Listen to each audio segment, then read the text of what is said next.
So we have some pretty big news. We have two Actually, bits today. of big news, Yeah. which is very exciting. So first off, I'm pretty sure more people are very excited about is that there's going to be a new Dragon Ball series called Dragon Ball Supers, which was what I was kind of talking about the other show. We were like, oh, there's a Dragon Ball thing happening. Yeah. So you Did were we know right. that this was coming? I had no idea. So I heard You had some from someone. scoops. I had scoops, but we didn't know what it was. So I was looking. Got it. I thought it was already announced. Oh, So that would have been whatever. awkward. Yeah, it was weird. I was like, I don't know. It's just a Dragon Ball show that's happening. So there is actually one happening in July, and it is not just that fan film that I saw. So is this- which looked really cool too, though. It's to be happening fair. this summer. Is it Japan only, or is it launching here simultaneously? So we can probably assume that it's gonna be simulcast. Okay, cool. I mean, don't take my word for it. I'm not sure, Sure. but I am almost certain that someone is gonna try to simulcast it. Like, I don't see why they wouldn't. They did for Sailor Moon Crystal. They've done it for tons and tons of shows. Good point. I think they'd absolutely want it to have as much reach as possible.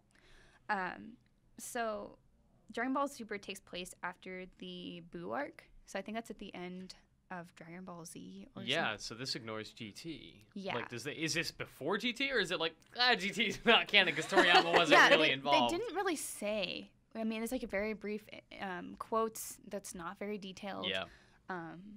So I guess it's like just, wait and see till they announce more information. But the super exciting thing about this is that the original creator is coming back for it. Yeah, I think that'll be great because it'll be like tonally and story-wise, it'll be consistent with what's happened before. So I think that Toriyama coming back and actually writing it and being involved in it is going to be super huge for fans. Absolutely. So it's not going to be some like weird reboot or like it goes completely off the rails and does its own thing. Yeah, so. that's super exciting for me as someone who loved Dragon Ball Z growing up, then kind of fell off after a while.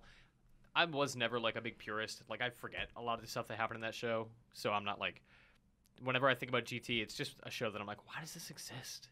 I'm not a purist where I'm like, it's not as good as the can. I just don't care.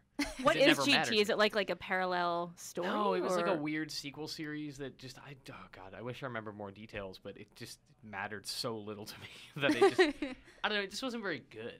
Like, it was trying to be Dragon Ball. It was basically like Dragon Ball fan fiction, but Ooh. produced by the same company. Wow. So the newest film that just came out in Japan, and it was debuted in the U.S. and L.A. like for a limited release, is also coming out later this summer, I believe, with the dub, and that also takes place after the Buu arc. So I wonder if that's going to have anything to do with the new show. Is this the Frieza movie? Yeah, where Okay. like I think Goku has like the pink hair too. I think that was a thing. So I'm There's sorry, also like a I don't know million tons of Dragon Ball. Saiyans suddenly. Yeah. I don't know. I don't know. Everyone's the same. Could it be like a Same part. prequel Just kidding. that sort of sets up the Yeah, series? so I kind of wonder, like, I haven't seen it myself, so I don't really know, like, the details of it, but I'm kind of interested in, like, I mean, if you guys know, fan theories, please. Please educate us. Everywhere. Yes. Call to Yeah, I action. try. Like, I in the mean, comments below. Dragon Ball is one of those series that's just so difficult to get into because there's also so much. Yeah. But it's maybe something worth it at this point if they're going to do a new show, and I kind of wonder, how well can you just jump into Dragon Ball Supers without any prior knowledge? It's really hard to jump into Dragon Ball Z. Right. I tried, and it's like if you haven't seen Dragon Ball, they don't really bother to explain what's going on at Right. all. So I'm amazed that an entire generation in the 90s was just loved it so much because it's like, what is going on? Because did they translate the original Dragon Ball? I can't remember. Yeah. They did? Yeah, it aired before. It was popular, but it wasn't like Dragon Ball Z popular at all. Yeah. I don't know. Dragon Ball Z, I feel like it was the bigger action show. Dragon Ball was a lot more about, like, here's this spunky kid going on his little adventures, whereas Dragon Ball Z is, here's a bunch of dudes beating the crap out of each other. Isn't that awesome? They have lasers for fists. Yeah, it's great. Which is pretty awesome, I have to say. Yeah.